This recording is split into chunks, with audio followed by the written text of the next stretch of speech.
Sunday suspense, শুধুমাত্র মির্চি 98.3-তে।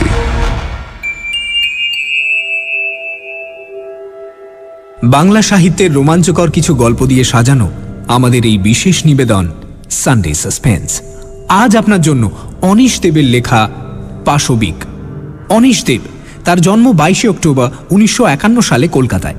প্রথম পড়াশুনো হিন্দু স্কুল থেকে, পরে 1976 সালে প্রথম শ্রেণীতে এমটেক হয়ে ডিগ্রি লাভ করেন। সায়েন্স কলেজে অধ্যাপনা দিয়ে শুরু হয় কর্মজীবন, আর তার পাশাপাশি চলে সাহিত্য চর্চা। প্রিয় বিষয় রহস্য, রোমাঞ্চ এবং কল্পবিজ্ঞান। তার কিছু উল্লেখযোগ্য গ্রন্থের মধ্যে গোলাপ বাগানে ঝড় এবং বিজ্ঞানের হরেক রকম বিখ্যাত। আজকের গল্পটি আমরা নিয়েছি রঞ্জিত চট্টোপাধ্যায় সম্পাদিত নির্বাচিত ভূতের গল্প এই বইটি থেকে। প্রধান চরিত্রে মনসুখ ভাটিয়া, মিস্টার রায় এবং নরেন সাহা। গল্প পাঠে দ্বীপ, গল্পের সূত্রধার সোমক। শুরু হচ্ছে পাশবিক।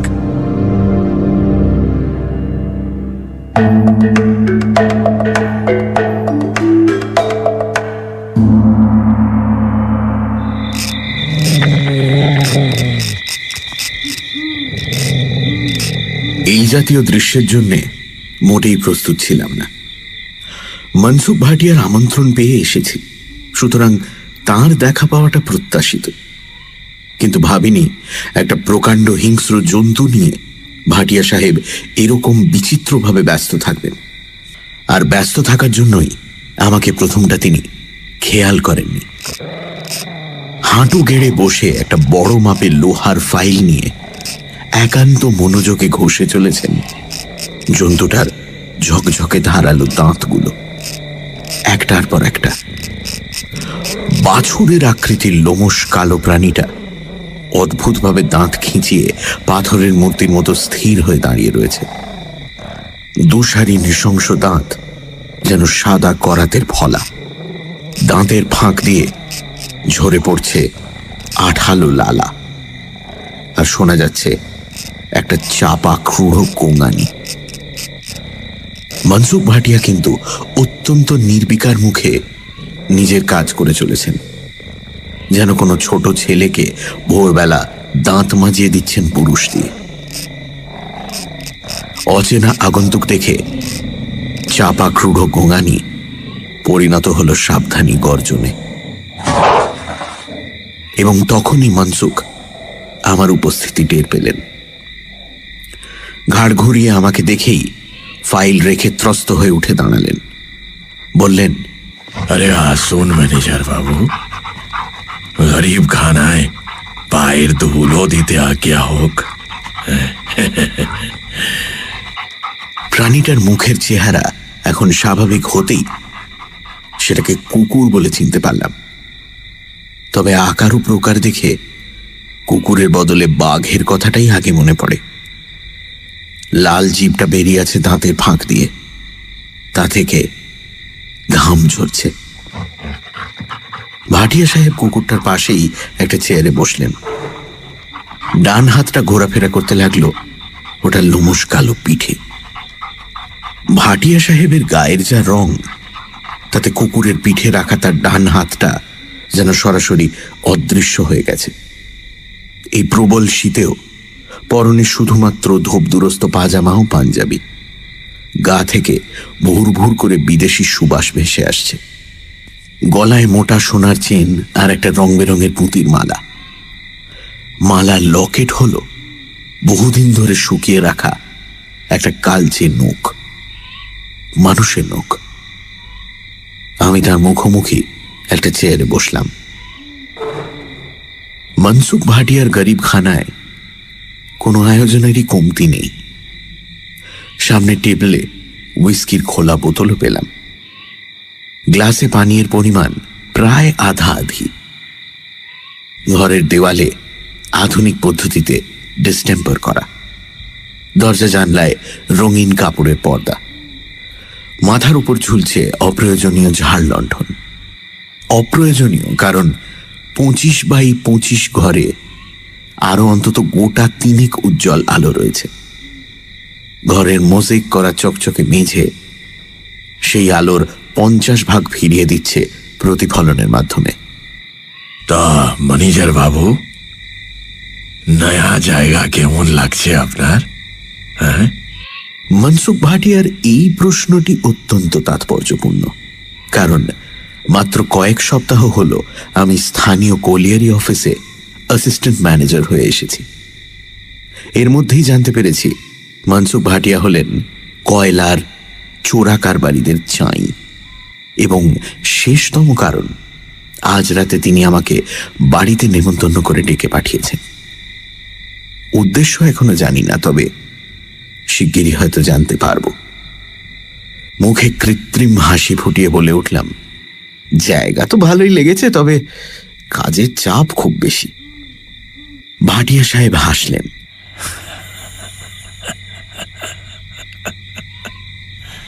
সে হাসিতে কোনো শব্দ নেই, শুধু দাঁতের ঝিলিক আর রোগা কালো শরীরের ঝাঁকুনি। অবশেষে এক সময় নিঃশব্দ হাসি থামিয়ে বললেন, কাজের চাপ তো আপনি খুদ জোর করে ঘাড়ে নিচ্ছেন, নিজেও পরেশান হচ্ছেন, হাজারো কারবারিকেও পরেশান করছেন। বক্তব্যের অর্থ অত্যন্ত স্পষ্ট, আর তার সঙ্গে হুমকিরও কি সামান্য ইশারা নেই?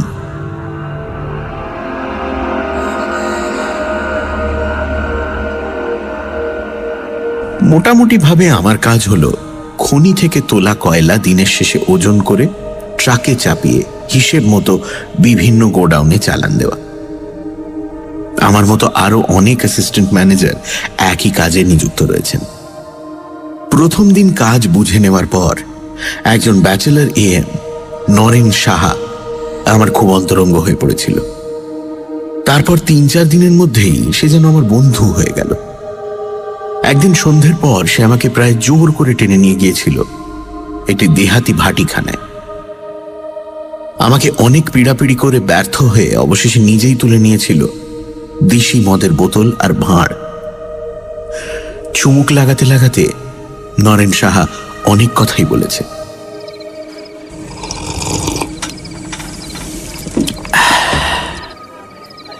মিস্টার রায়, আপনি এখানে নতুন লোক, একটু সামলে থাকবেন। অবাক হয়ে প্রশ্ন করেছিলাম, কেন? এই কলিয়ারি কি অন্য কলিয়ারির চেয়ে বেশি ভয়ঙ্কর কিছু?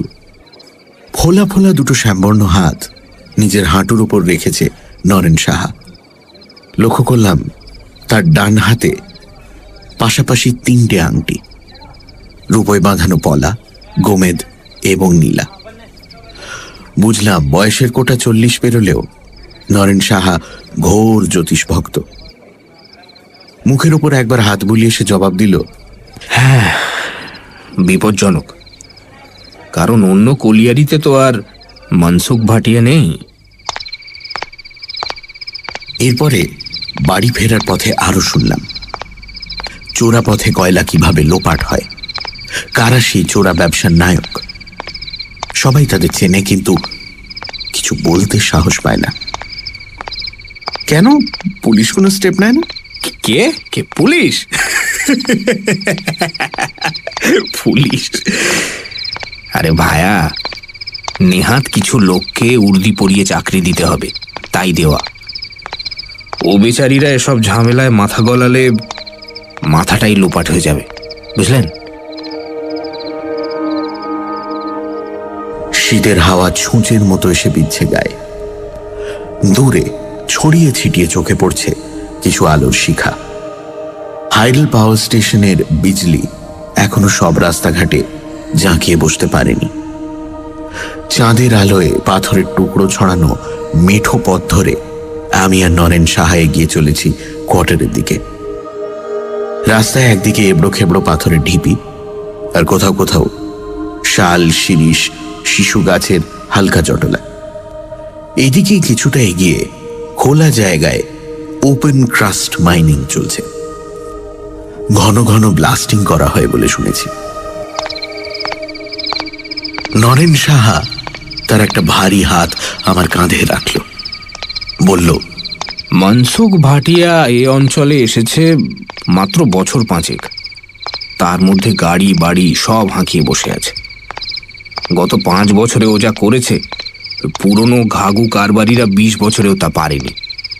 এখন এই চোরা কারবারের সিংহভাগটাই বলতে গেলে ওর হাতের মুঠোয়।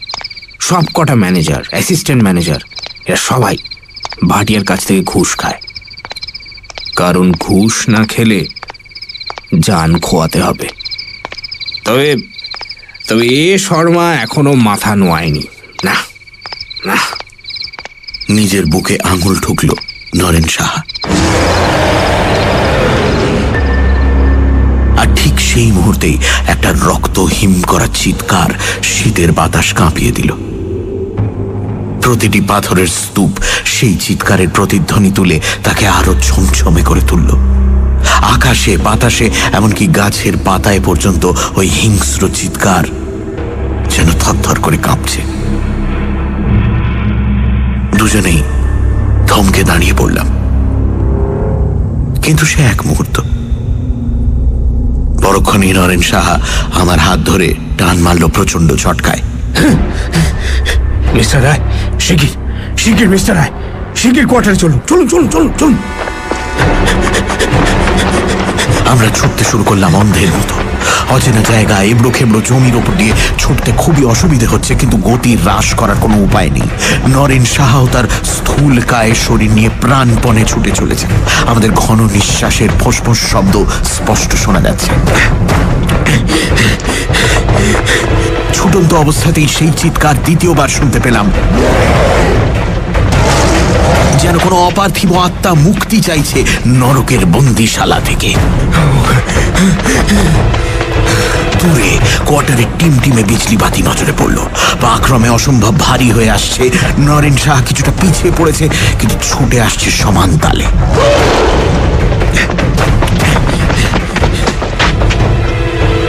প্রথমে নরেন সাহার কোয়ার্টার, ফলে তারই দরজায় এসে দুজনে হুমড়ি খেয়ে পড়লাম। কাঁপা হাতে দরজার তালা খুলল নরেন সাহা। তারপর দুজনে ভেতরে ঢুকতেই দরজায় খিল এঁটে দিল। আমরা বিছানার ওপর বসে হাঁপাতে লাগলাম।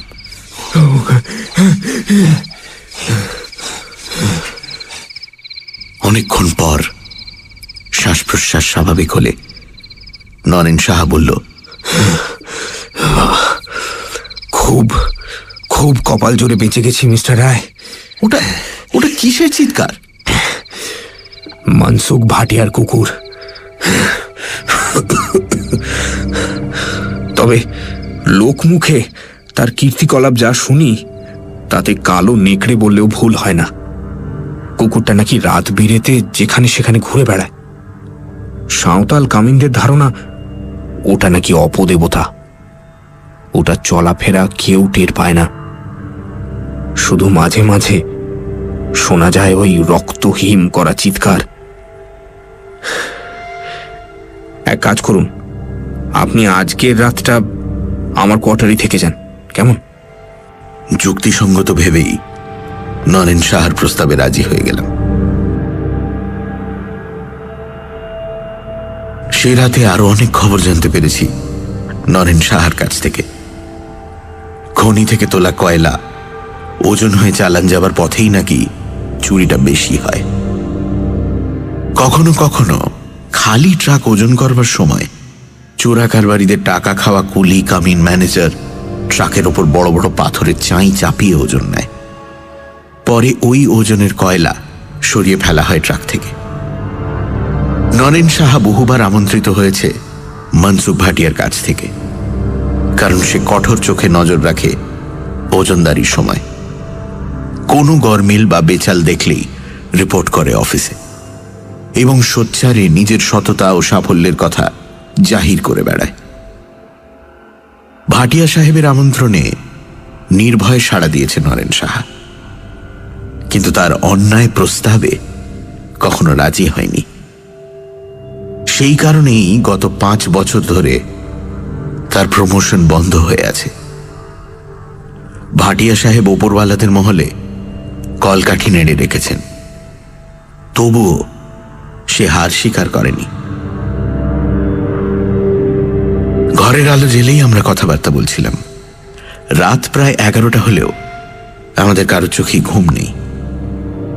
আমি স্তব্ধ বিস্ময়ে কলিয়ারির রোমাঞ্চকর কাহিনী শুনছি আর মনে মনে নরেন সাহার তারিফ করছি। সাহস আছে বটে লোকটার। ঈশ্বরের কাছে প্রার্থনা জানালাম নিজের আদর্শ বজায় রাখার মতো মনের জোর যেন আমার থাকে।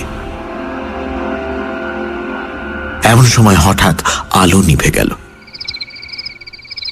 বুঝলাম লোডশেডিং এই দূর জেলাতেও তার রাজত্ব বিস্তার করে ফেলেছে।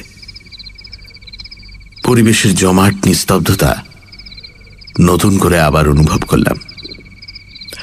অন্ধকারের মধ্যেই নরেন সাহা বলে উঠল, অদ্ভুত ঘটনা তো প্রচুর ঘটে মিস্টার রায়। জানেন, দিন 15 আগে একজন মাইনিং ইঞ্জিনিয়ার উধাও হয়ে গেছে, আপনি জানতেন না। আর মাস 2 আগে রোপওয়ে ছিঁড়ে পড়ে একজন চিফ অ্যাকাউন্টেন্ট মারা যায়। এখানে রোপওয়েতে করে কয়লা আনা নেওয়া করা হয়। মাথার উপর দিয়ে রোপওয়ে চলে। লোহার ক্যারেজগুলো খনি থেকে তোলা কয়লা বয়ে নিয়ে আসে ডাম্পিং গ্রাউন্ডে, আর ফেরার সময় নিয়ে আসে বালি। কয়লা খনি যেসব পিট বা টানেল থেকে কয়লা বার করে নেওয়া হয়ে গেছে, সেই বালি দিয়েই ওই সব পিটগুলো ভর্তি করে দেওয়া হয়, যাতে খনির ছাদ ধসে না পড়ে। রোপওয়ের ক্যারেজ ছিঁড়ে পড়াটা বেশ অস্বাভাবিক ঘটনা। তবে অস্বাভাবিক ঘটনাকেই তো দুর্ঘটনা বলে। নরেন সাহা গম্ভীর গলায় বলল, যদিও কোনো প্রমাণ আমার হাতে নেই, তবু বলবো এই ঘটনাগুলোর পেছনে মানুষের হাত আছে। কিছুক্ষণ চুপ করে থেকে নরেন সাহা আবার বলল, যদি সৎ পথে থেকে চলেন তাহলে মনসুখ ভাটিয়ার নেমন্তন্ন আপনিও পাবেন। তারপর যা ভালো বুঝবেন তাই করবেন। হঠাৎই অন্ধকারে একটা খসখস শব্দ কানে এলো। নরেন সাহার কোয়ার্টারকে ঘিরে শব্দটা যেন অত্যন্ত ধৈর্যশীল ভাবে ঘুরপাক খাচ্ছে। আমি ফিসফিস করে বললাম, ওটা কিসের শব্দ? জানি না, তবে রোজ রাতে শব্দটা আমি শুনতে পাই, সারা রাত ধরে। আর এটুকু জানি, এখন যদি আমি বাইরে বেরোই তাহলে আর ফিরে আসবো না। পরের দিন লোকে বলবে এম নরেন সাহা উধাও হয়ে গেছে। একটা থমথমে ভাব আমাদের ঘিরে ধরল। খসখস শব্দটা হয়ে চলেছে ক্রমাগত। আমি পরিস্থিতি হালকা করার জন্য বলে উঠলাম, আপনি উধাও হবেন না, আপনার হাতের পলা, গোমেদ আর নীলা আপনাকে রক্ষা করবে। এই কথায় আমরা দুজনেই অন্ধকারে হেসে উঠলাম। এটা ভালো বলেছেন। তারপর কখন ঘুমিয়ে পড়েছি জানি না। কালো কুকুরটা চাপা গর্জনে বাস্তবে ফিরে এলাম। নরেন সাহার কথা মতো নেমন্তন্ন আমি পেয়েছি, আর উদ্দেশ্যটাও ক্রমে ক্রমে স্পষ্ট হচ্ছে। গলার স্বরকে যথাসম্ভব স্বাভাবিক রেখে বললাম, মিস্টার ভাটিয়া, নিজের পরেশানি তো বুঝতে পারছি, কিন্তু তাতে হাজার কারবারি কিভাবে পরেশান হচ্ছে সেটা তো ঠিক বুঝতে পারলাম না। কিছুক্ষণ নীরবতা। বোতলে তরল বিস্কি নেমে এলো গেলাসে। গেলাস পূর্ণ হল এবং মনসুখ ভাটিয়া তৃষ্ণার্ত ঠোঁট তাকে এক চুমুকে নিঃশেষ করল।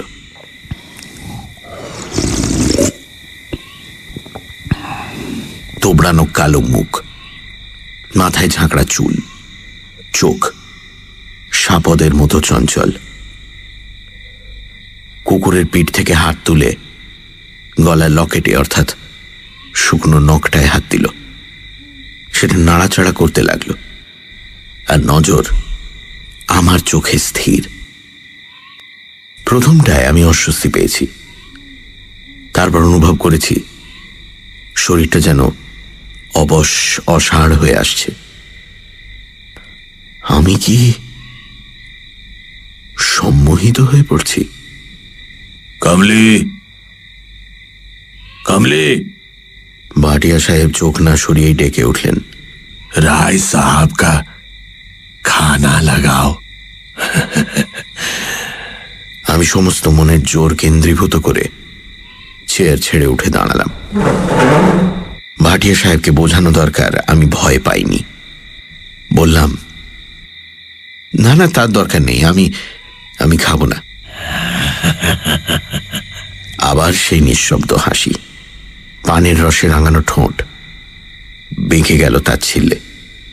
কুকুরের পিঠ চাপড়ে বললেন ভাটিয়া, अरे বসে পড়ুন রায় বাবু, মনসুখ ভাটিয়ার দাওয়াতে কেউ খানা না খেয়ে যায় না।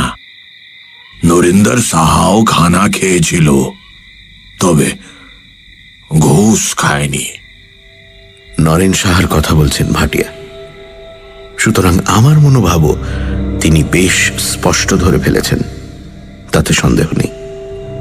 রায় বাবু, বিনা সোচে সমঝে কোনো কাজ করতে যাবেন না, তাতে আঞ্জাম ভালো হয় না। আপনি আরো 2-4 দিন ভেবে দেখুন, তাতে পরেশানি भी হবে না, নুকসান भी হবে না। কি বলিস, বলো?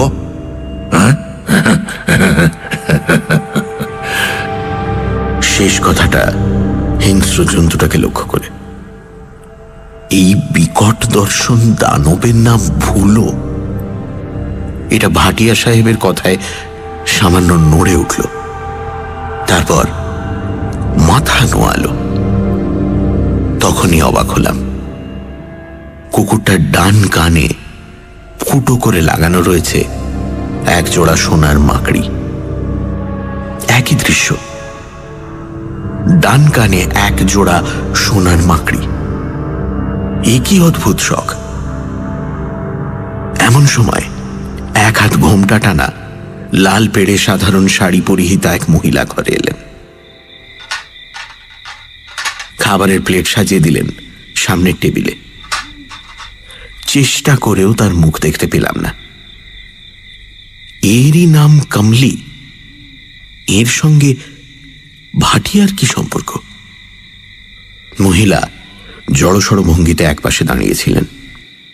কিছুক্ষণ ইতস্তত করে দেশজ বাংলা ও হিন্দি মিশিয়ে ভাটিয়াকে প্রশ্ন করলেন তার খানা লাগবে কিনা। উত্তরে ভাটিয়া শুধু 3 সেকেন্ড খর দৃষ্টিতে তাকিয়ে রইলেন অবগুণ্ঠিতার দিকে। মহিলা ভীষণ ভয় পেয়ে ত্রস্তা কাঠবেড়ালির মতো বেরিয়ে গেলেন ঘর থেকে। আমি অনিচ্ছা সত্ত্বেও খাওয়া শুরু করলাম। এই মুহূর্তে ভাটিয়াকে চটালে সমূহ বিপদের সম্ভাবনা। মনসুখ ভাটিয়া লোহার ফাইলটা তুলে নিল। ভুলো সঙ্গে সঙ্গে আগের মতো দাঁত খিঁচিয়ে দাঁড়ালো। মনিবের প্রতিটি ইঙ্গিতের অর্থ যেন তার চেনা। মাঝে মাঝে ভুলোর দাঁতে শান দিয়ে দি। ফাইল ঘষতে ঘষতে বললেন মনসুখ, খতরনাক জায়গা, এখানে জিন্দা থাকতে গেলে লড়তে হয়।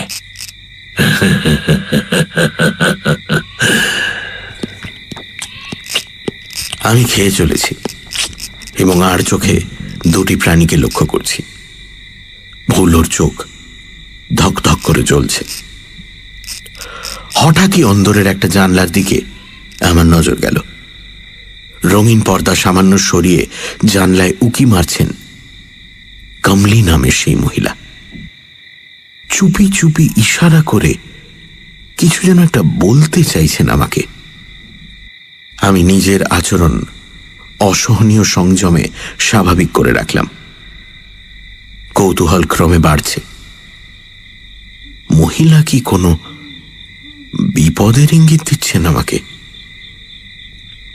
এমন সময় হাতের কাজ শেষ করে উঠে দাঁড়ালেন ভাটিয়া। বললেন, আপনি বসেন, আমি একটু আসছি। তারপর কুকুর সমেত অন্দরের দিকে রওনা হলেন। জানলার অস্পষ্ট মুখটা চকিতে সরে গেল। কোথাও পেন্ডুলাম ঘড়িতে রাত 8টার সংকেত বাজল। অর্থাৎ কলিয়ারি এলাকায় এটা গভীর রাত। চটপট খাওয়া শেষ করে উঠে দাঁড়ালাম। এমন সময় বিদ্যুৎ ঝলকের মতো ঘরে ঢুকলেন কমলি।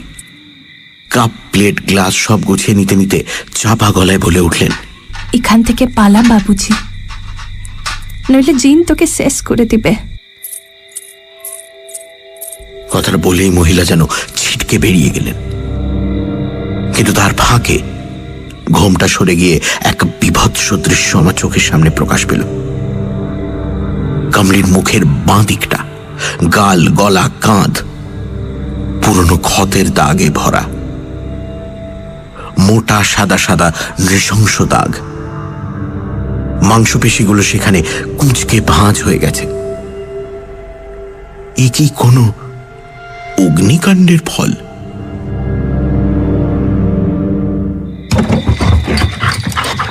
প্রায় পরক্ষণেই ঘরে এসে ঢুকলো ভুলো। গভীর চোখে তাকিয়ে দেখতে লাগলো আমাকে। চেহারা যেন আরো বড় সড়ো লাগছে। চোখের দৃষ্টি যেন নির্ভুলভাবে এমন মনের ভাবনা জরিপ করতে চায়। আমি একটু ভয় পেলাম। মনসুখ ভাটিয়া কোথায়? কুকুরটা হঠাৎ করে কিছু করে বসবে না তো? ভাবছি ভাটিয়া ঘরে এলেই তার কাছ থেকে বিদায় নিয়ে রওনা দেব। এমন সময় অপ্রত্যাশিতভাবে লোডশেডিং হয়ে গেল। সঙ্গে সঙ্গে একটা জান্তব গন্ধ ধাক্কা মারল আমার নাকে। একটা খসখস শব্দ শুনতে পেলাম। ঘন অন্ধকারের ভেতর শত খোঁজাখুঁজি করেও ভোলোর জ্বলন্ত চোখ দুটোর কোনো হদিশ পেলাম না। অথচ ওর উপস্থিতি আমি টের পাচ্ছি। এটা অজানা আতঙ্কে আমার শরীর কাঁপতে লাগলো। মনে পড়ে গেল সেই ভয়ঙ্কর চাঁদনি রাতের চিৎকারের কথা। রায় সাহাব, ভয় পেলেন নাকি? মনসুখ ভাটিয়া কখন ঘরে এসেছে কে জানে। কি করে আমার মনের কথা টের পেলেন তাও জানি না। অন্ধকারে আমি সম্পূর্ণ অন্ধ হয়ে গেছি। কোনো ডর নেই,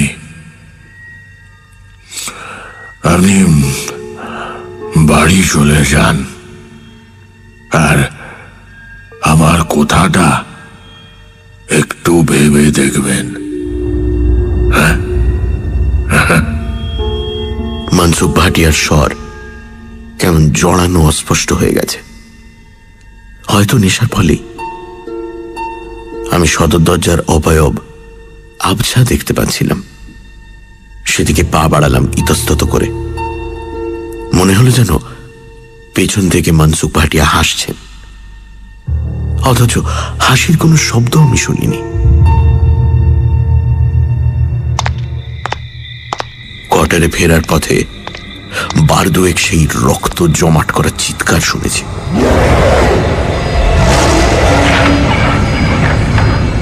প্রচন্ড শীতে কাঁপতে কাঁপতে একরকম ছুটেই গন্তব্যে পৌঁছে গেছি। তারপর আশ্বস্ত হয়েছি।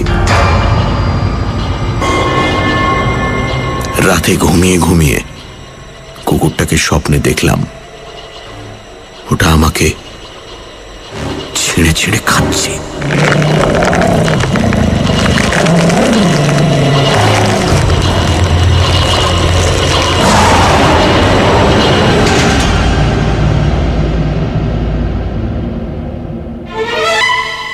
সানডে সাসপেন্স, শুধুমাত্র মির্চি 98.3-তে। গল্পের পরবর্তী অংশ ব্রেকের পর।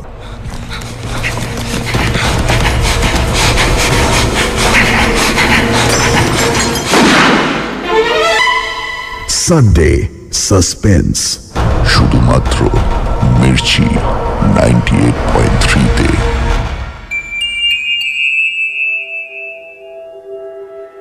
সানডে সাসপেন্সে আজ অনিশ দেবের লেখা পাশবিক। একটি কোলিয়ারির অ্যাসিস্ট্যান্ট ম্যানেজারের পদে যোগ দেন মিস্টার রায়। তার আলাপ হয় মনসুখ ভাটিয়ার সঙ্গে, যিনি সেখানকার কয়লা চোরাকারবারিদের মাথা।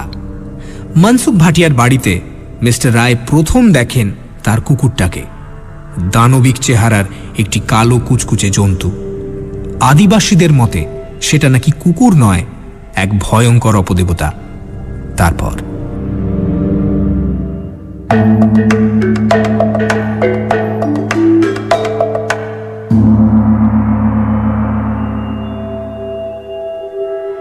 পরদিন সকালে রাস্তায় বেরিয়েই দুঃসংবাদটা শুনতে পেলাম। এম নরেন সাহাকে কোথাও পাওয়া যাচ্ছে না। আমার মনটা কুডাক ডেকে উঠল। নরেন সাহাকে বোধ হয় আর কোনোদিনও খুঁজে পাওয়া যাবে না। কিছুটা এগিয়ে এক তেরাস্তার মোড়ে দেখি জনা কয়েক সাঁওতাল দাঁড়িয়ে আছে, সঙ্গে লাল কাপড়, লাল ফতুয়া পরা একটা লোক। মাথায় লাল ফেট্টি বাঁধা, মুখে দাড়ি গোঁফের জঙ্গল, কানে ইয়া ইয়া দুটো মাকড়ি, গলায় জড়িবুটির মালা, কপালে সিঁদুর মাখা। বিড়বিড় করে সে কি সব মন্ত্র পড়ছে। সাঁওতাল কজন একটু দূরে দাঁড়িয়ে ভক্তি ভরে তার কার্যকলাপ লক্ষ্য করছে। দুটো মুরগি গলা কাটা অবস্থায় ধুলোয় পড়ে ছটফট করছে। ওদের একজনের সঙ্গে কথা বলে জানতে পারলাম ম্যানেজার সাহেব উধাও হওয়ার খবরটা ওরা শুনেছে। এখানে ওরা মুরগি বলি দিয়ে বোঙার কাছে মানত করছে।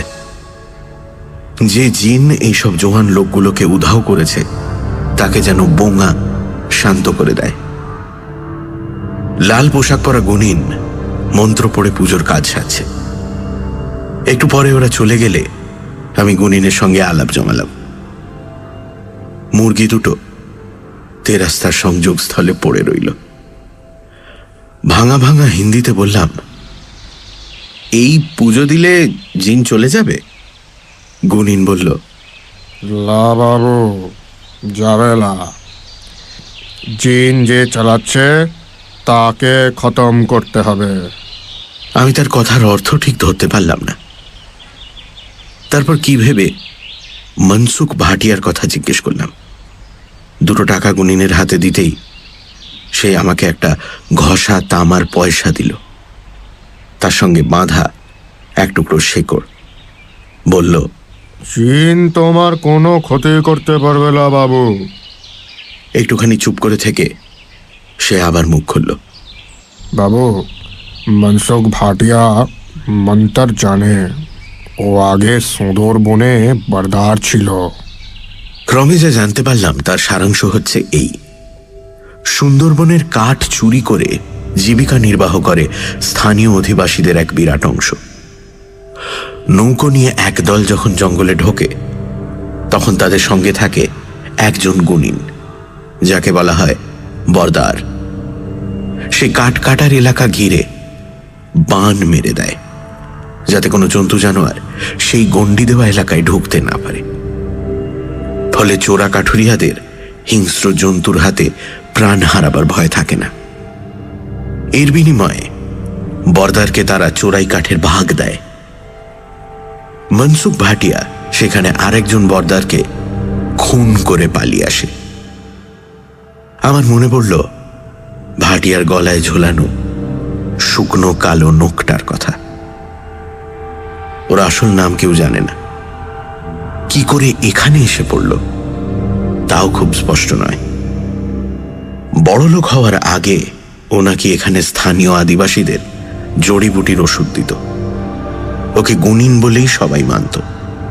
ফলে এখনো আদিবাসীরা ওর আদেশে নড়চড় করতে ভয় পায়। তবে আমার কোনো ভয় নেই। ওই তামার পয়সাও সে করি আমাকে রক্ষা করবে। জিনের গায়েও দুটো ছুঁড়ে মারলেই সে নাকি নিশ্চিহ্ন হয়ে যাবে তৎক্ষণাৎ। মনসুখ ভাটিয়া সম্পর্কে এইসব রোমাঞ্চকর তথ্য শুনে বেশ অবাকই হলাম।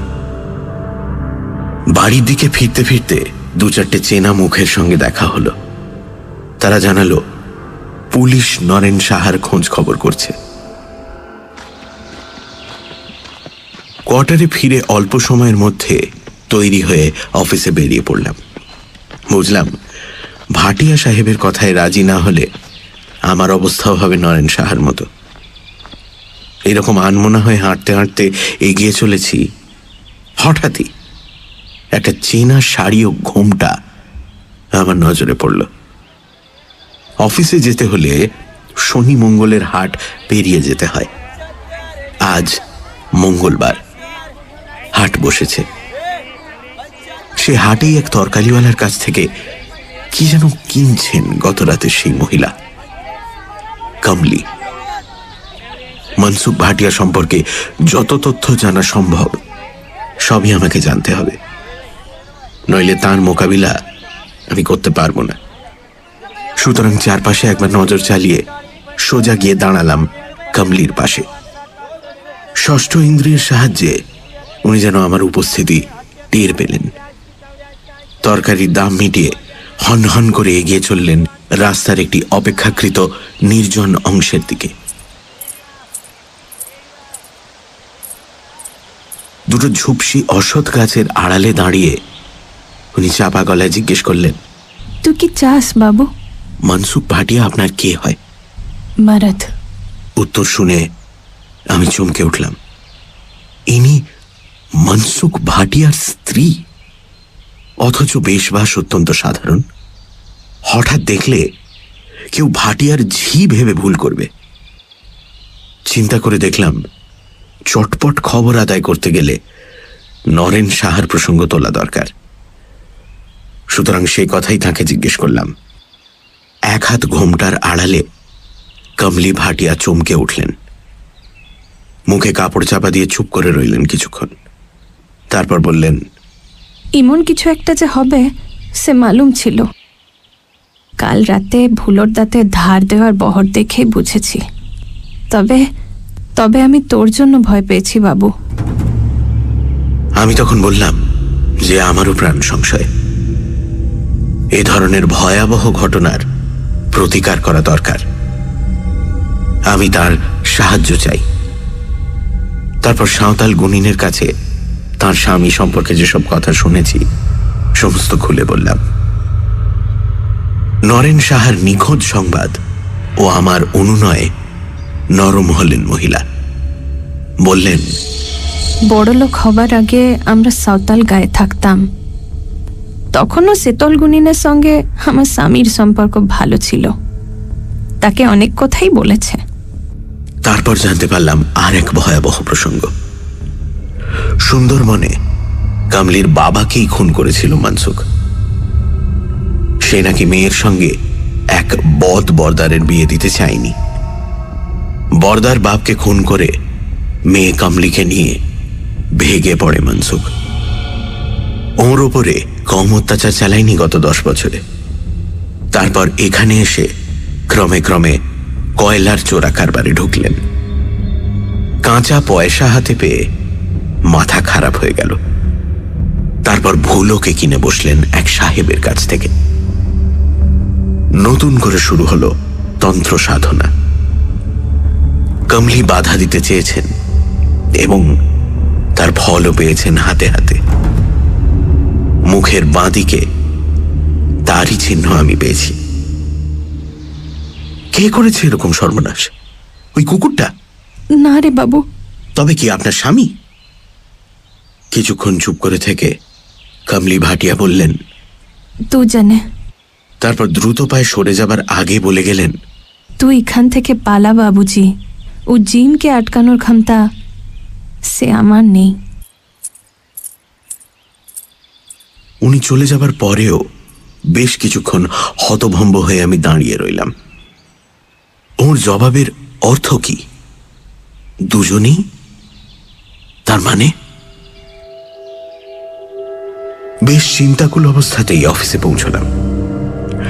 লক্ষ্য করলাম নিখোঁজ নরেন সাহাকে নিয়ে কারণই যেন মাথা ব্যথা নেই, ব্যাপারটা যেন অত্যন্ত স্বাভাবিক। তবে টের পেলাম কুলি মজুরদের মধ্যে নতুন একটা আতঙ্ক যেন ছায়া ফেলেছে। কমলি ভাটিয়া ও শীতল গুনিনের কথাগুলো ভাবতে ভাবতে বাড়ি ফিরছিলাম। ওদের কথা যদি সত্যিও হয় তাতে কোনো লাভ নেই, পুলিশ প্রমাণ চাইবে। তাছাড়া এখানকার পুলিশ ভয়ে হোক আর টাকার লোভেই হোক মনসুখ ভাটিয়ার তাঁবেদারি করে। তাহলে আমার এখন কর্তব্য কি?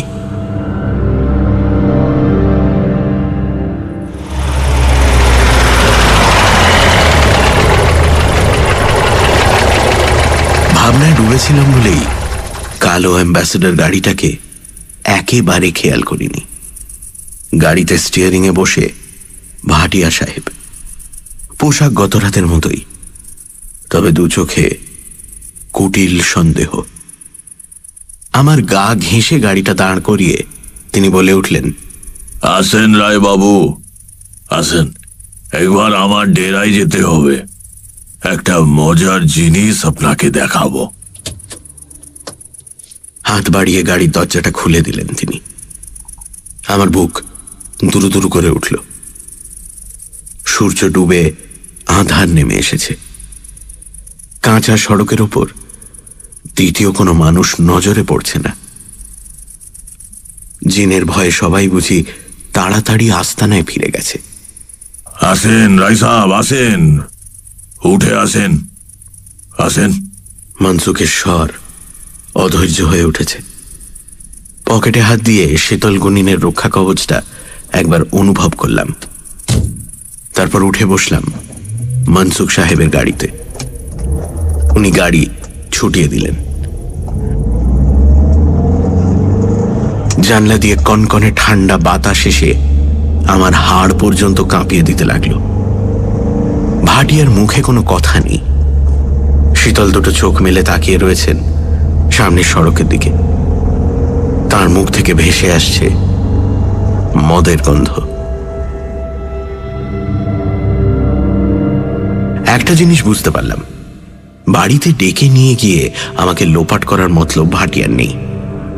কারণ তাতে লোক জানাজানি সম্ভাবনা এবং পুলিশ হয়তো সরাসরি প্রমাণ পেয়ে আর বিশেষ নিষ্ক্রিয় থাকতে পারবে না।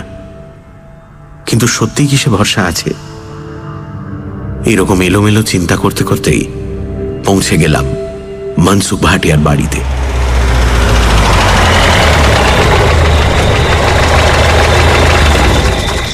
বাড়ির সামনেটা অন্ধকার, শুধু চাঁদের আলো যেটুকু জোছনা বিছিয়েছে। পথের দুপাশে বাগান। গাড়ি থামিয়ে আমাকে সঙ্গে করে বাড়িতে ঢুকলেন মনসুখ। ঘড়িতে সময় প্রায় 6:30 গড়িয়ে এসেছে। গতকালের ঘরে এসে বসলাম। আজ বাতির বাহার সামান্য কম, কিন্তু তাতেও ভুলকে আবিষ্কার করতে কোনো ভুল হলো না। একটা চেয়ারের পাশে বসে আমার দিকে তাকিয়ে আছে। আমি অন্দরের জানলার দিকে একবার নজর চালালাম। কমলি নেই।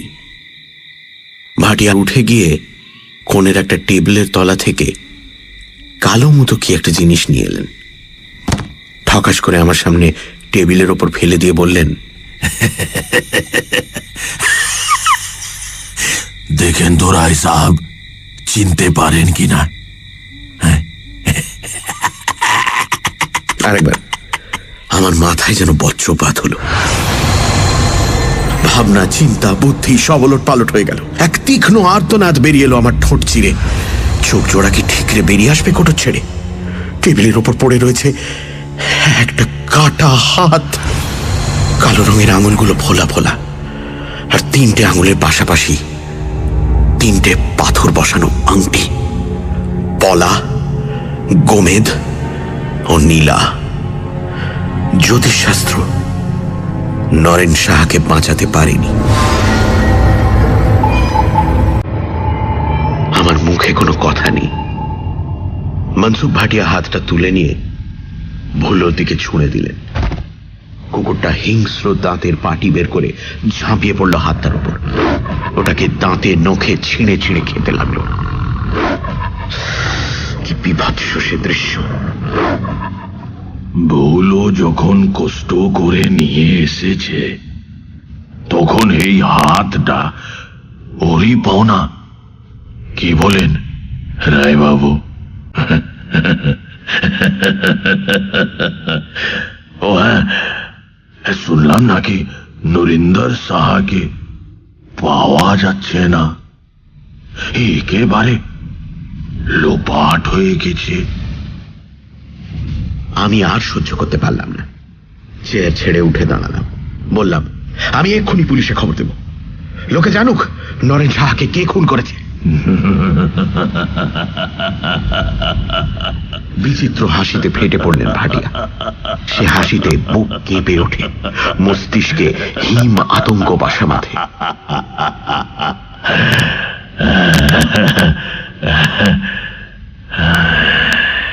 এক সময় স্বাভাবিক হয়ে তিনি কঠোর গলায় বললেন, আপনার কথায় কেউ বিশ্বাস করবে না রায় সাহেব, কারণ ততক্ষণে ভুলো এই হাত লোপাট করে দিবে। কথা শেষ করে আবার সেই নৃশংস হাসি।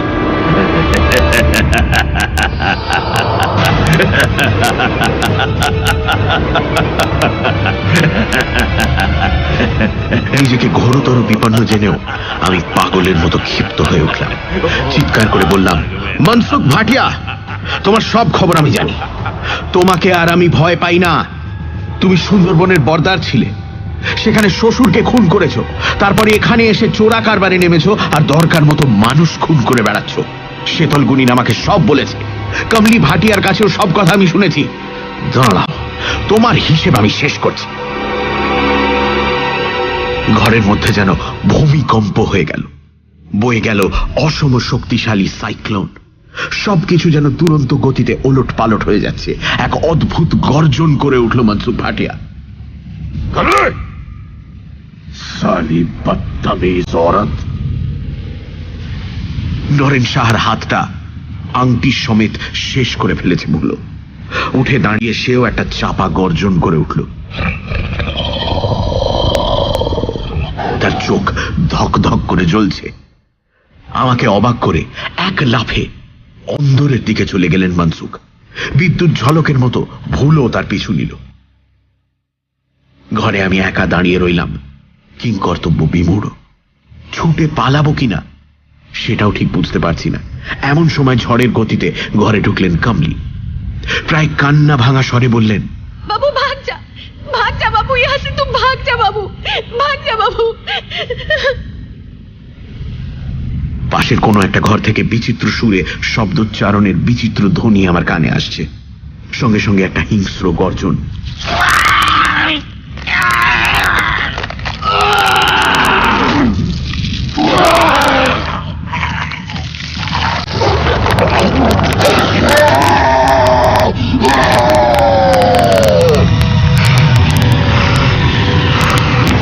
দূর থেকে ভেসে আসছে ওপেন ক্রাস্ট মাইনিং এর ব্লাস্টিং এর শব্দ।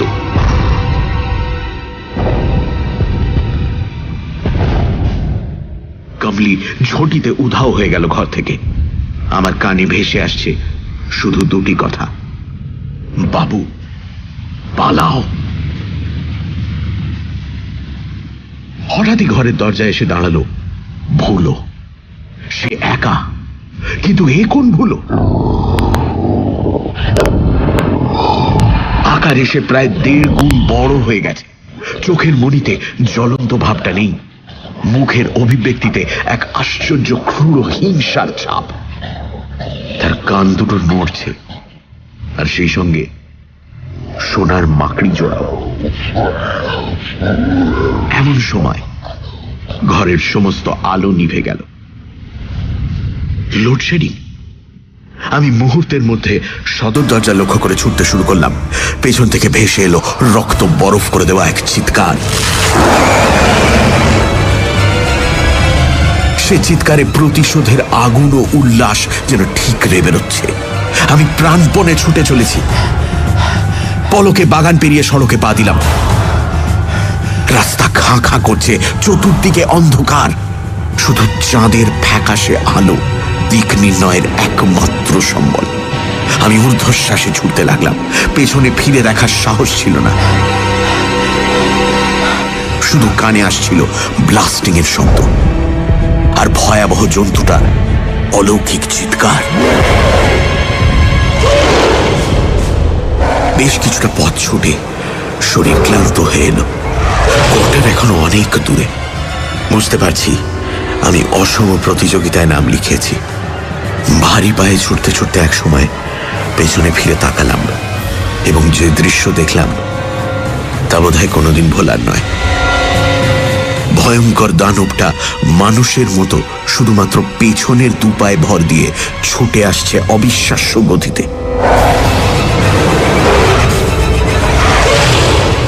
আমাদের দূরত্ব অনেক কমে এসেছে। চাঁদের আলোতেও স্পষ্ট দেখতে পাচ্ছি কুকুরটার গলায় ঝুলছে মনসুখ ভাটিয়ার রং বেরঙের পুঁতির মালা। লকেটের নোকটা চোখে পড়ছে না। আমার পা দুটো পাথরের স্তম্ভের মতো বসে গেল রাস্তার উপরে। নড়বার এতটুকু ক্ষমতা আমার নেই। প্রচন্ড কনকনে বাতাস আমি আর অনুভব করতে পারছি না।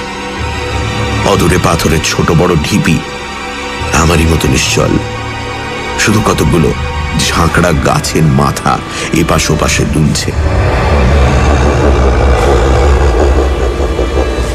পৈশাচিক হাসিতে খলখল করে ফেটে পড়ল অতিকায় কালো জন্তুটা। আমার মাথার ভেতর সবকিছু যেন গোলমাল হয়ে গেল। আমি কি সম্মোহিত হয়ে পড়ছি? আর সবাই কি এরকম পরিস্থিতিতে পড়ি রাতারাতি নিরুদ্দেশ হয়ে গেছে? আমার মনে পড়ল নরেন সাহার কথা, কমলি ভাটিয়ার কথা, শীতল গুনিনের কথা। চীন তোমার কোনো ক্ষতি করতে পারবে না বাবু। একই সঙ্গে পকেটের তামার পয়সা ও শেকড়ের টুকরোটা হাতে ঠেকল। আতঙ্ক ও নৃশংসতার সমুদ্রে ডুবে যেতে যেতে আমি ওই তুচ্ছ বস্তু দুটোকেই আঁকড়ে ধরলাম। বিশ্বাস অবিশ্বাস, যুক্তি অযুক্তি সবই এখন তালগোল পাকিয়ে যাচ্ছে। ভয়ঙ্কর পিশাচটা খুব কাছে এসে পড়েছে। নাকে আসছে একটা জান্তব দুর্গন্ধ ও সেই সঙ্গে কড়া মদের গন্ধ। আমি আর দেরি না করে আমার পয়সা ও শেকড়টা ছুঁড়ে মারলাম অতিকায় কুকুরটার গায়ে এবং তৎক্ষণাৎই ঘটে গেল এক অলৌকিক ঘটনা। কুকুরটা দপ করে আগুনে জ্বলে উঠল। লকলকে সবুজ আগুন দুপায়ে ভর করে ধেয়ে আসছিল, এখন সশব্দে পড়ে গেল কঠিন সড়কের ওপর।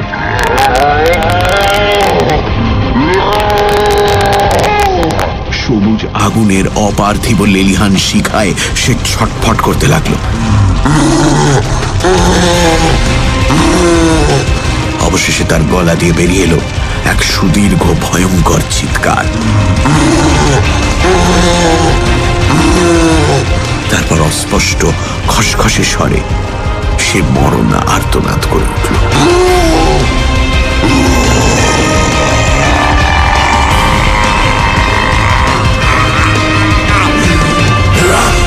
এই যে মনসুখ ভাটিয়ারই বিকৃত কণ্ঠস্বর। আমি আবার ছুটতে শুরু করলাম পাগলের মতো। এই শীতেও আমার শরীর ঘামছে। পেছন থেকে ভেসে আসছে চাপা অস্ফুট গোঙানি। আগুনের সবুজ শিখা যেন হাজারো জীব দিয়ে কালো দানবটাকে চেটে পুটে শেষ করছে। আমি যথাসম্ভব গতি বাড়িয়ে দিলাম।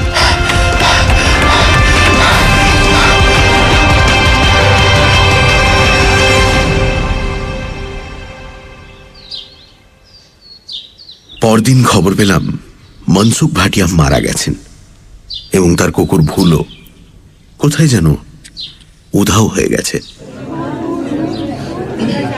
কমলি ভাটিয়ার কথা মনে করেই তাদের বাড়িতে গেলাম। লোকে লোকারণ্য। চোখ বুজে অক্ষত শরীরে শুয়ে আছেন মনসুখ, ঠিক যেন ঘুমিয়ে রয়েছেন। তবে তার গলায় ওই রঙিন মালাটি নেই। কমলি লাজ লজ্জা ত্যাগ করে সকলের চোখের সামনেই বুক ভাঙা কান্নায় বারবার আছড়ে পড়ছেন ওই মৃতদেহের ওপরে।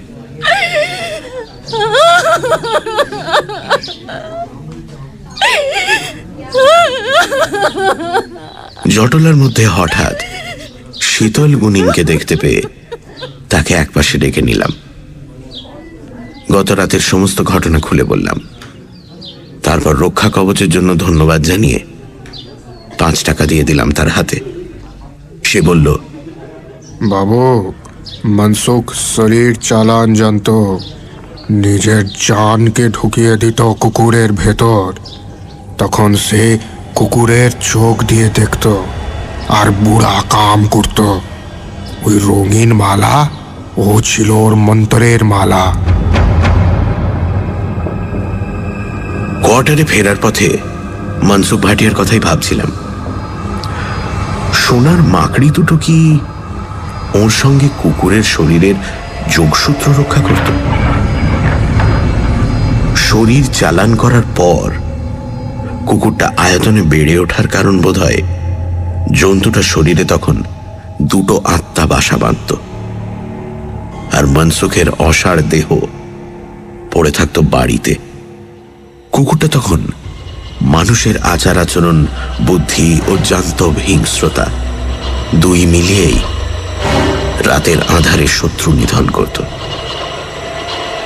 তবে কাল রাতের ঘটনা বাস্তব বলে এখন আর বিশ্বাস হতে চায় না।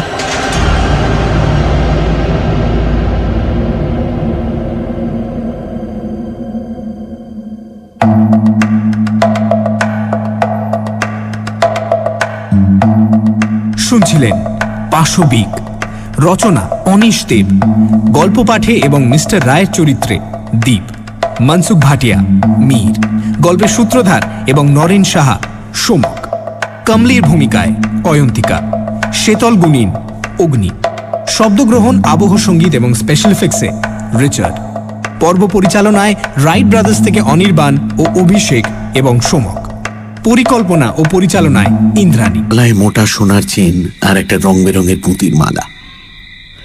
মালার লকেট হলো বহুদিন ধরে শুকিয়ে রাখা একটা কালচে নখ, মানুষের নখ। আমি তার মুখোমুখি একটা চেয়ারে বসলাম। মনসুখ ভাটিয়ার গরিব খানায় কোনো আয়োজনেরই কমতি নেই। সামনে টেবিলে হুইস্কির খোলা বোতলও পেলাম। গ্লাসে পানীয়ের পরিমাণ প্রায় আধা আধি। ঘরের দেওয়ালে আধুনিক পদ্ধতিতে ডিস্টেম্পার করা, দরজা জানলায় রঙিন কাপড়ের পর্দা, মাথার উপর ঝুলছে অপ্রয়োজনীয় ঝাড় লণ্ঠন। অপ্রয়োজনীয় কারণ 25x25 ঘরে আরো অন্তত গোটা 3 উজ্জ্বল আলো রয়েছে। ঘরের মোজাইক করা চকচকে মেঝে সেই আলোর 50 ভাগ ফিরিয়ে দিচ্ছে প্রতিফলনের মাধ্যমে। তা ম্যানেজার বাবু, নয়া জায়গা কেমন লাগছে আপনার? হ্যাঁ, মনসুখ ভাটিয়ার এই প্রশ্নটি অত্যন্ত তাৎপর্যপূর্ণ, কারণ মাত্র কয়েক সপ্তাহ হলো আমি স্থানীয় কোলিয়ারি অফিসে অ্যাসিস্ট্যান্ট ম্যানেজার হয়ে এসেছি।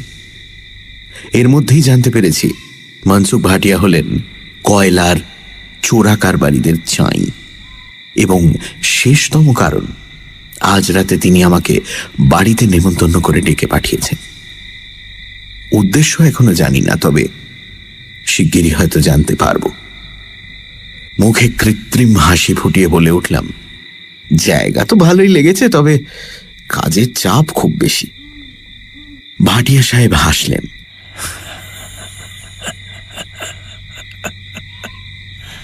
সে হাসিতে কোনো শব্দ নেই, শুধু দাঁতের ঝিলিক আর রোগা কালো শরীরের ঝাঁকুনি। অবশেষে এক সময় নিঃশব্দ হাসি থামিয়ে বললেন, কাজের চাপ তো আপনি খুদ জোর করে ঘাড়ে নিচ্ছেন, নিজেও পরেশান হচ্ছেন, হাজারো কারবারিকেও পরেশান করছেন। বক্তব্যের অর্থ অত্যন্ত স্পষ্ট, আর তার সঙ্গে হুমকিরও কি সামান্য ইশারা নেই?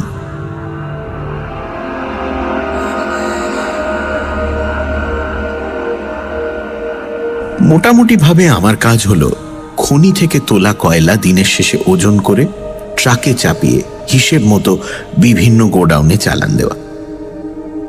আমার মতো আরো অনেক অ্যাসিস্ট্যান্ট ম্যানেজার একই কাজে নিযুক্ত রয়েছেন।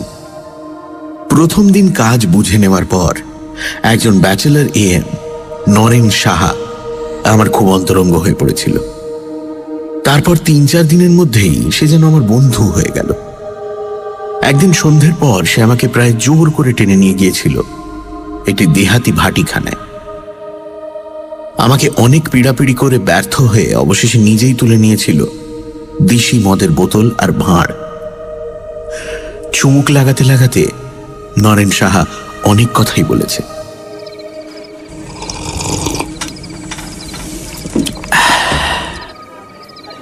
মিস্টার রায়, আপনি এখানে নতুন লোক, একটু সামলে থাকবেন। অবাক হয়ে প্রশ্ন করেছিলাম, কেন? এই কলিয়ারি কি অন্য কলিয়ারির চেয়ে বেশি ভয়ঙ্কর কিছু? ফোলা ফোলা দুটো শ্যামবর্ণ হাত নিজের হাঁটুর উপর রেখেছে নরেন সাহা। লক্ষ্য করলাম তার ডান হাতে পাশাপাশি 3টে আংটি, রূপোয় বাঁধানো পলা, গোমেদ এবং নীলা।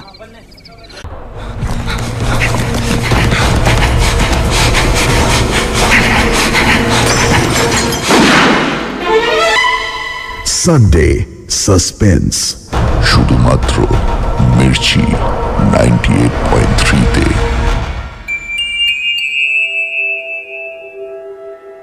বাংলা সাহিত্যের রোমাঞ্চকর কিছু গল্প দিয়ে সাজানো আমাদের এই বিশেষ নিবেদন সানডে সাসপেন্স। আজ আপনার জন্য অনিশ দেবের লেখা পাশবিক। অনিশ দেব, তার জন্ম 22 অক্টোবর 1951 সালে কলকাতায়। প্রথম পড়াশুনো হিন্দু স্কুল থেকে, পরে 1976 সালে প্রথম শ্রেণীতে এমটেক হয়ে ডিগ্রি লাভ করেন। সায়েন্স কলেজে অধ্যাপনা দিয়ে শুরু হয় কর্মজীবন, আর তার পাশাপাশি চলে সাহিত্য চর্চা। প্রিয় বিষয় রহস্য, রোমাঞ্চ এবং কল্পবিজ্ঞান। তার কিছু উল্লেখযোগ্য গ্রন্থের মধ্যে গোলাপ বাগানে ঝড় এবং বিজ্ঞানের হরেক রকম বিখ্যাত। আজকের গল্পটি আমরা নিয়েছি রঞ্জিত চট্টোপাধ্যায় সম্পাদিত নির্বাচিত ভূতের গল্প এই বইটি থেকে। প্রধান চরিত্রে মনসুখ ভাটিয়া, মিস্টার রায় এবং নরেন সাহা। গল্প পাঠে দ্বীপ, গল্পের সূত্রধার সোমক। শুরু হচ্ছে পাশবিক।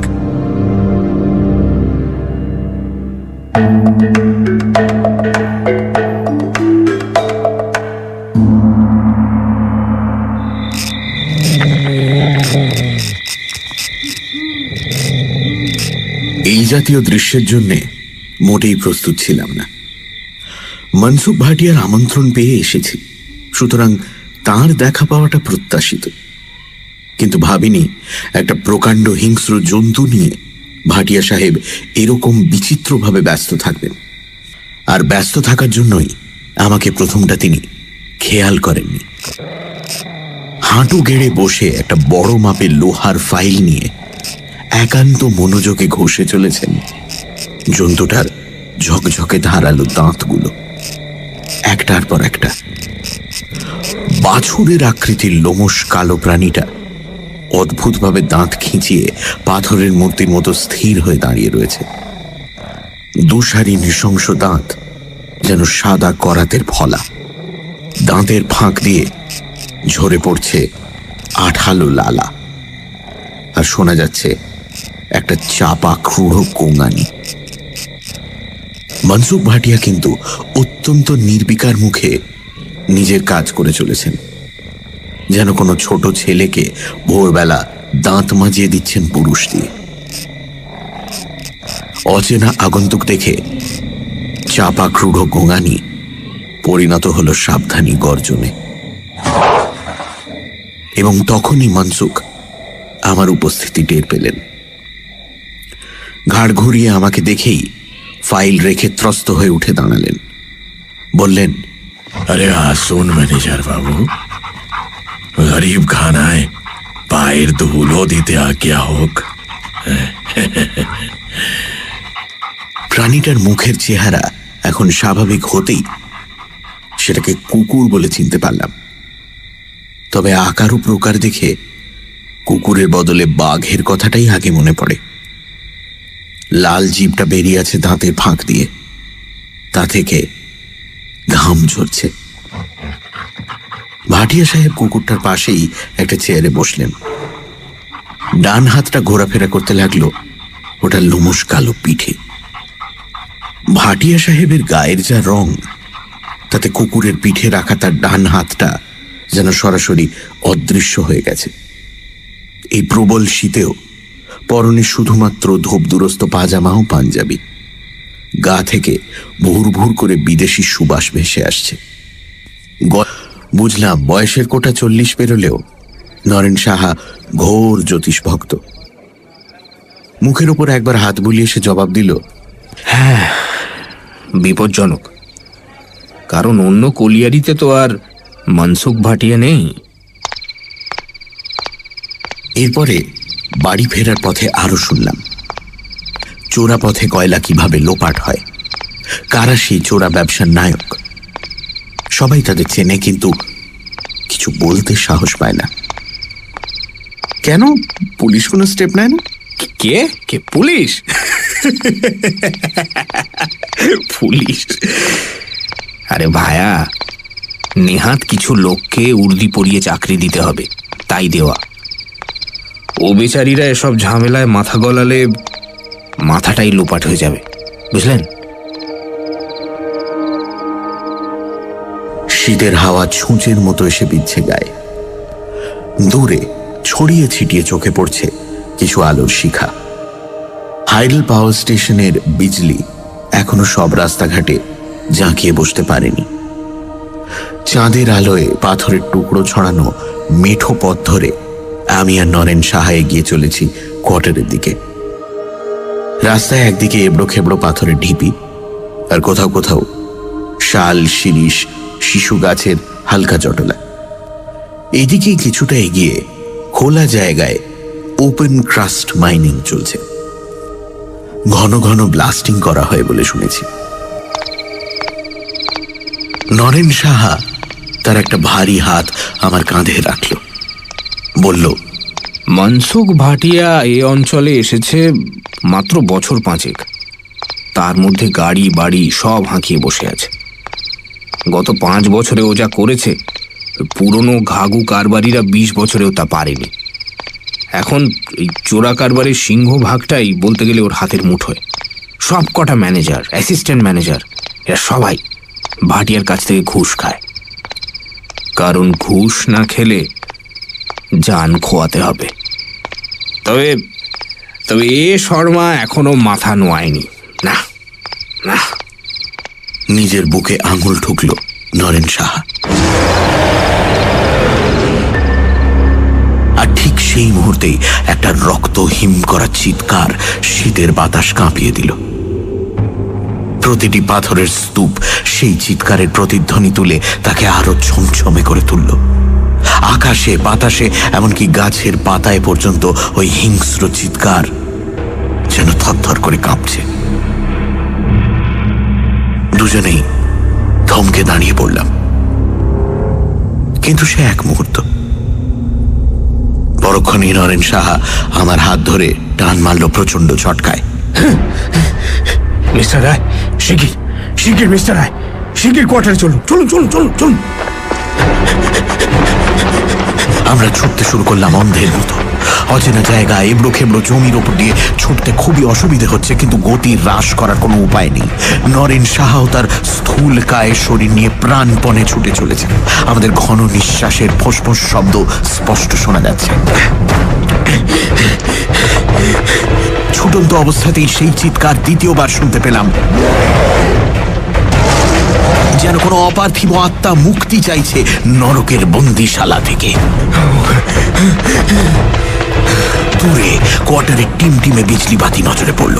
পাক্রমে অসম্ভব ভারী হয়ে আসছে। নরেন সাহা কিছুটা পিছিয়ে পড়েছে, কিন্তু ছুটে আসছে সমান তালে।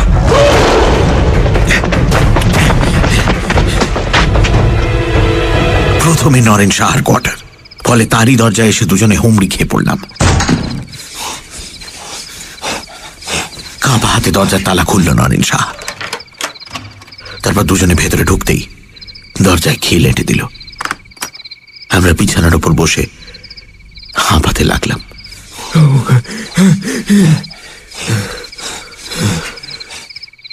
অনেকক্ষণ পর শ্বাস প্রশ্বাস স্বাভাবিক হলে নরেন সাহা বলল, খুব খুব কপাল জোরে বেঁচে গেছি মিস্টার রায়। ওটা ওটা কিসের চিৎকার? মনসুখ ভাটিয়ার কুকুর। তবে লোকমুখে তার কীর্তিকলাপ যা শুনি তাতে কালো নেকড়ে বললেও ভুল হয় না। কুকুরটা নাকি রাত বিরেতে যেখানে সেখানে ঘুরে বেড়ায়। সাঁওতাল কামিনদের ধারণা ওটা নাকি অপদেবতা। ওটা চলাফেরা কেউ টের পায় না, শুধু মাঝে মাঝে শোনা যায় ওই রক্তহীন করা চিৎকার। এক কাজ করুন, আপনি আজকের রাতটা আমার কোয়ার্টারে থেকে যান, কেমন? যুক্তিসঙ্গত ভেবেই নরেন সাহার প্রস্তাবে রাজি হয়ে গেলাম। সে রাতে আরো অনেক খবর জানতে পেরেছি নরেন সাহার কাছ থেকে। খনি থেকে তোলা কয়লা ওজন হয়ে চালান যাবার পথেই নাকি চুরিটা বেশি হয়। কখনো কখনো খালি ট্রাক ওজন করবার সময় চোরা কারবারিদের টাকা খাওয়া কুলি কামিন ম্যানেজার ট্রাকের ওপর বড় বড় পাথরের চাই চাপিয়ে ওজন নেয়। পরে ওই ওজনের কয়লা সরিয়ে ফেলা হয় ট্রাক থেকে। নরেন সাহা বহুবার আমন্ত্রিত হয়েছে মনসুখ ভাটিয়ার কাছ থেকে, কারণ সে কঠোর চোখে নজর রাখে ওজনদারির সময়। কোনো গরমিল বা বেচাল দেখলেই রিপোর্ট করে অফিসে, এবং সোচ্চারে নিজের সততা ও সাফল্যের কথা জাহির করে বেড়ায়। ভাটিয়া সাহেবের আমন্ত্রণে নির্ভয়ে সাড়া দিয়েছে নরেন সাহা, কিন্তু তার অন্যায় প্রস্তাবে কখনো রাজি হয়নি।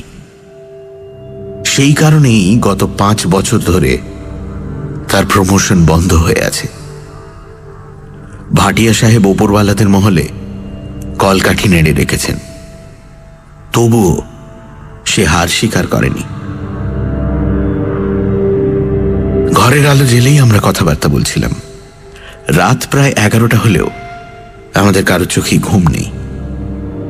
আমি স্তব্ধ বিস্ময়ে কলিয়ারির রোমাঞ্চকর কাহিনী শুনছি, আর মনে মনে নরেন সাহার তারিফ করছি। সাহস আছে বটে লোকটার। ঈশ্বরের কাছে প্রার্থনা জানালাম নিজের আদর্শ বজায় রাখার মতো মনের জোর যেন আমার থাকে। এমন সময় হঠাৎ আলো নিভে গেল। বুঝলাম লোডশেডিং এই দূর জেলাতেও তার রাজত্ব বিস্তার করে ফেলেছে। পরিবেশের জমাট নিস্তব্ধতা নতুন করে আবার অনুভব করলাম। অন্ধকারের মধ্যেই নরেন সাহা বলে উঠল, অদ্ভুত ঘটনা তো প্রচুর ঘটে মিস্টার রায়। জানেন, দিন 15 আগে একজন মাইনিং ইঞ্জিনিয়ার উধাও হয়ে গেছে, আপনি জানতেন না। আর মাস 2 আগে রোপওয়ে ছিঁড়ে পড়ে একজন চিফ অ্যাকাউন্টেন্ট মারা যায়। এখানে রোপওয়েতে করে কয়লা আনা নেওয়া করা হয়। মাথার উপর দিয়ে রোপওয়ে চলে। লোহার ক্যারেজগুলো খনি থেকে তোলা কয়লা বয়ে নিয়ে আসে ডাম্পিং গ্রাউন্ডে, আর ফেরার সময় নিয়ে আসে বালি।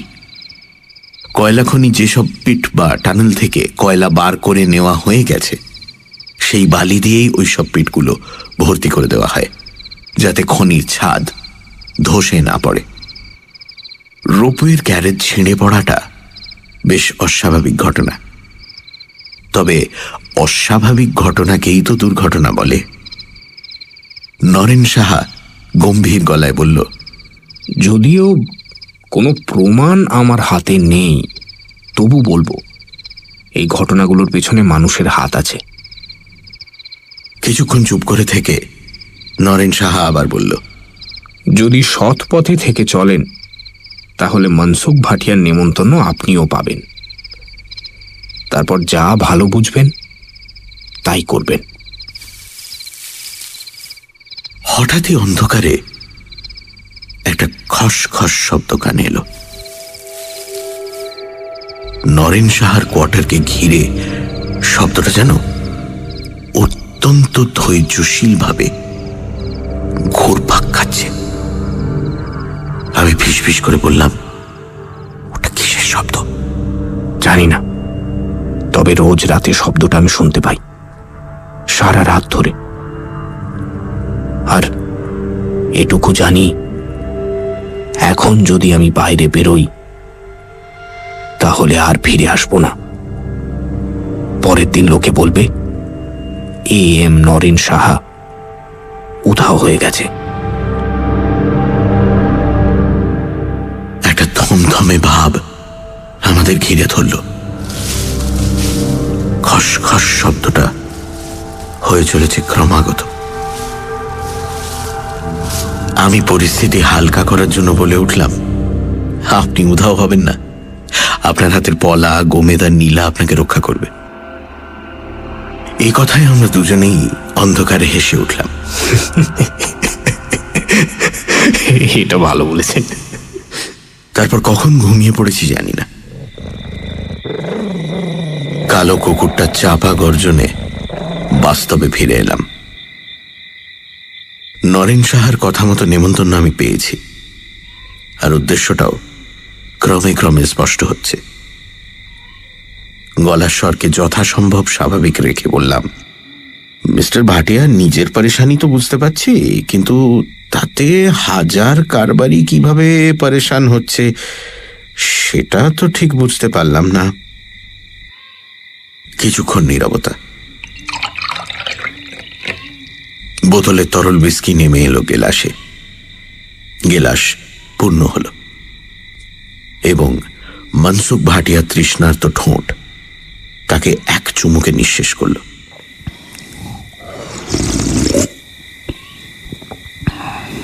তোবড়ানো কালো মুখ, মাথায় ঝাঁকড়া চুল, চোখ সাপদের মতো চঞ্চল। কুকুরের পিঠ থেকে হাত তুলে গলার লকেটে অর্থাৎ শুকনো নখটায় হাত দিল। সেটা নাড়াচাড়া করতে লাগলো, আর নজর আমার চোখে স্থির। প্রথমটায় আমি অস্বস্তি পেয়েছি, তারপর অনুভব করেছি শরীরটা যেন অবশ অসাড় হয়ে আসছে। আমি কি সম্মোহিত হয়ে পড়ছি? कमली, कमली। ভাটিয়া সাহেব চোখ না সরিয়েই ডেকে উঠলেন, राय साहब का खाना लगाओ। আমি সমস্ত মনের জোর কেন্দ্রীভূত করে চেয়ার ছেড়ে উঠে দাঁড়ালাম। ভাটিয়া